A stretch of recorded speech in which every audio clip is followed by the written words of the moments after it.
فرعون نے جب اپنا گھر بنایا خدائی کی دعویٰ کرنے سے پہلے، تو اس نے اس کے بیرونی دروازے پر بسم اللہ الرحمن الرحیم لکھوائی۔ جب اس نے خدائی کا دعویٰ کیا تو حضرت موسیٰ نے اسے تبلیغ کی، اس نے آپ کی بات نہ مانی تو حضرت موسیٰ نے اس کے لیے بد دعا کی۔ رب نے کہا کہ موسیٰ یہ قابل تو اسی ہے کہ اس پر عذاب نازل کیا جائے، لیکن اس کے گھر میں اسے عذاب نہیں دے سکتا، وہ اس لیے کہ اس نے اپنے گھر کے بیرونی دروازے پر میرا نام لکھا ہوا ہے، بسم اللہ الرحمن الرحیم لکھی ہوئی ہے، اور اسی لیے تم فرعون کو اللہ تعالیٰ نے سمندر میں گھر سے باہر ہلاک کیا۔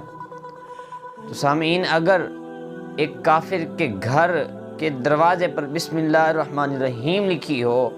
تو اللہ تعالیٰ اس کے گھر پر عذاب نازل نہیں فرماتا ہے، تو ہم مسلمانوں کی زبان اور سینوں پر اگر اللہ کا نام سج جائے تو کیا ہم پر عذاب نازل ہوگا؟